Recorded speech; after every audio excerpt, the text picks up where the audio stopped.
Hello class, welcome to our LFCS online class. Myself Sandhya Tiwari, your SST teacher.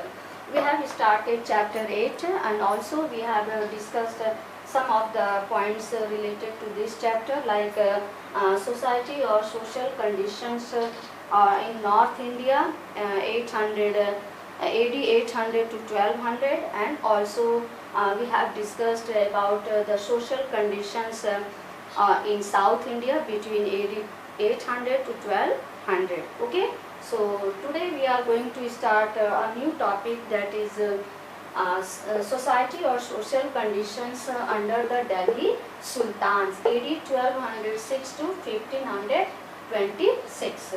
Okay, and here two main important things we have to discuss.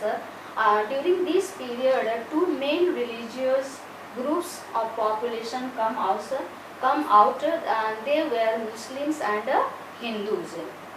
First, Muslims and Hindus. Okay, and also we will discuss next topic, social conditions during the first half of the Mughal period, means from 1526 to 1707 AD.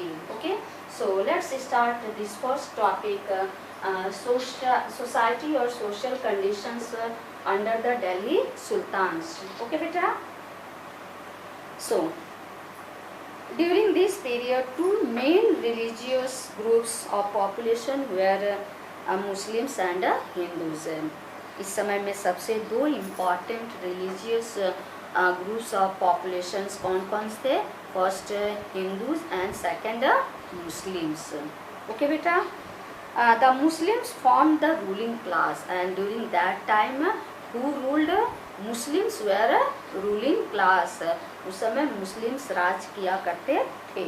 The Muslims in India as elsewhere were divided into Shia and Sunni. और उस समय Muslims में दो groups बन गए थे, जो कि एक थे शिया और दूसरी Sunni. Okay. Most of the Muslim population belong to foreign countries. According to Ibn Battuta, the society in the medieval period was divided into four major groups. और ये जो ज़्यादातर मुस्लिम पॉपुलेशन जो कि हमारे इंडिया से नहीं बिलोंग करती थी, वो फॉरेन कंट्रीज से बिलोंग करती थी. और अकॉर्डिंग टू बतूता के अनुसार जो सोसाइटी थे इन द मेडिवल पीरियड, उसको फोर पार्ट्स में, फोर मेजर ग्रुप्स में डिवाइड किया गया था. So let's see the four major groups. First the aristocracy, means VIP, बहुत इम्पॉर्टेंट लोग. ये नहीं कि आपका सामान जो लगेज कैरी करने वाला, वो नहीं, स्पेशल लोग. And the priest and the town people and the peasants, these were the four groups, major groups. The first was the aristocracy which formed the ruling class. जो पहला क्या था? aristocracy class थी. वो क्या थी? ruling class थी. वो शासन करती थी. And it consisted of the sultan, the nobles, the landlords and the Hindu rajas and also prince. इसके अंतर्गत कौन कौन आता है? The sultans आते हैं, nobles आते हैं, द लैंडलॉर्ड्स आते हैं, फिर हिंदू राजास आते हैं और प्रिंस आते हैं. Okay. The Hindu hospitality had specially impressed Ibn Battuta. जो हॉस्पिटैलिटी मीन्स कल बताए थे ना, हॉस्पिटैलिटी मीन्स मेहमान नवाजी. ये इब्न बतूता को बहुत ही इम्प्रेस्ड किया. The caste rules were strictly followed in marriages, he says. जो उसने बताया कि जो कास्ट सिस्टम था स्पेशली बहुत ज़्यादा स्ट्रिक्टली फॉलो किया जाता था. कब? वो भी मैरिज से related. The women did not enjoy much freedom. The पर्दा सिस्टम बिकम वेरी कॉमन.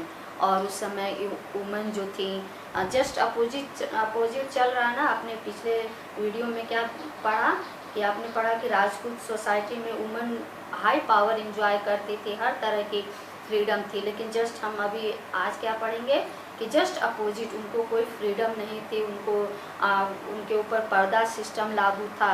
ठीक. The Delhi Sultans also maintained a vast retinue of slaves.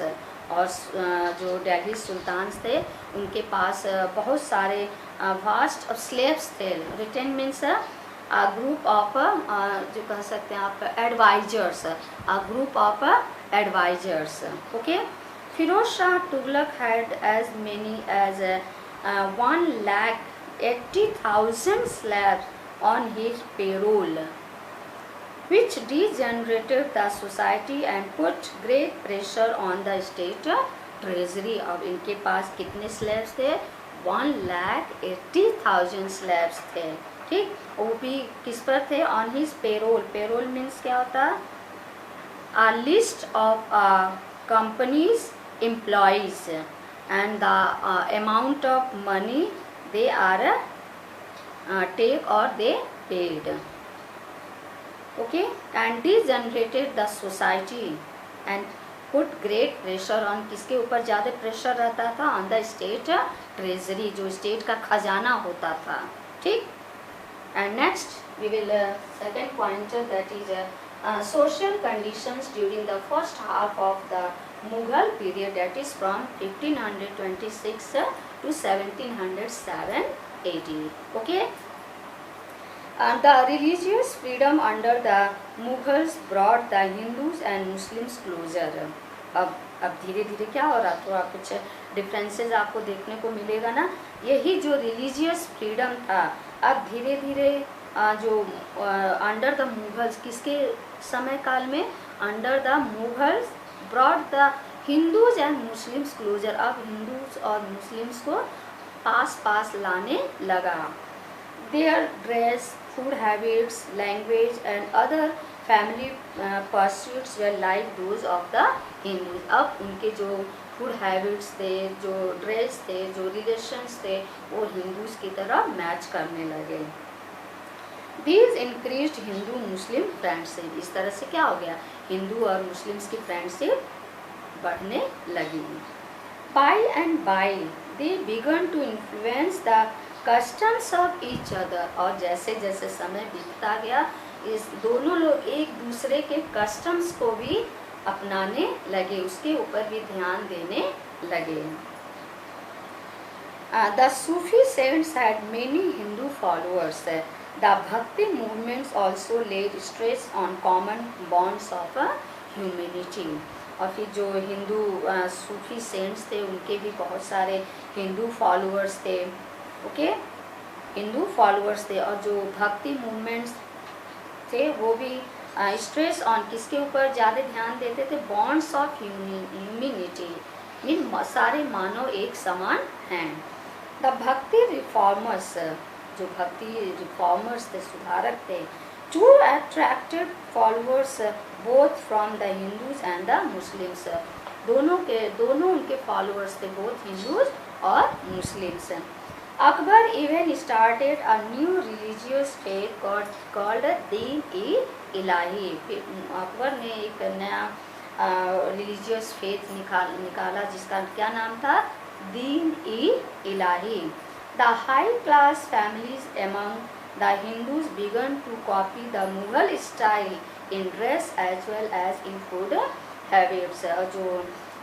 जो हाई क्लास हिंदूज के जो हाई क्लास फैमिलीज थी, तो धीरे धीरे जो मुस्लिम्स के जो ड्रेसअप थे, फूड हैबिट्स थे, उसको धीरे धीरे अडॉप्ट करने लगे, यानी कॉपी करने लगे. The society was divided into 3 main groups. अब धीरे धीरे सोसाइटी कितने ग्रुप्स में डिवाइड हो गई? 3 main groups. The king, nobles and high mansabdars. क्या क्या है तीनों? The kings, nobles and high mansabdars. Underline all this beta. Form the upper class. They lived a life of luxury. और ये तीनों क्या थे?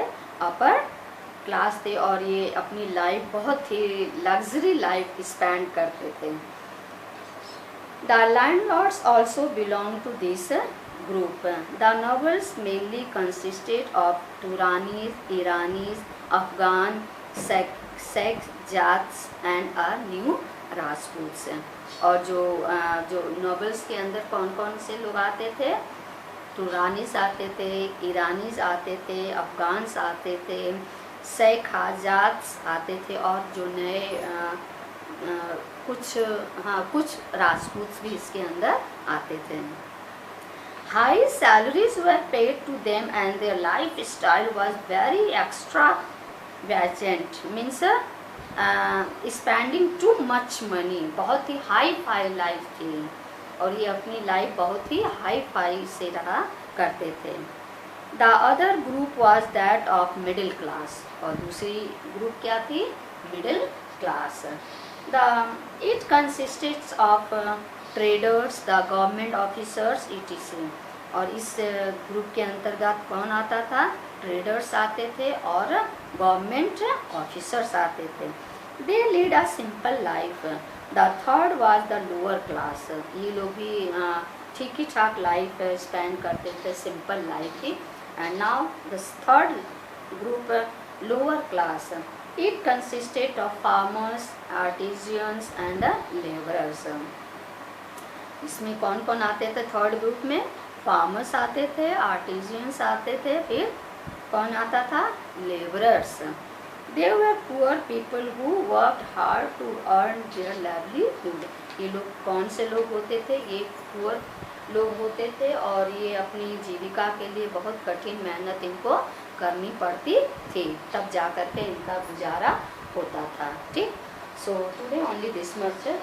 सो राइट डाउन योर होमवर्क बेटा, diary.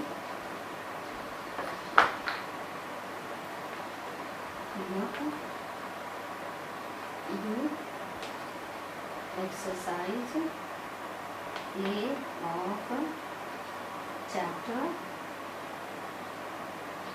7. Okay beta, see, do exercise A of chapter 7. Okay, so today only this much. Thank you.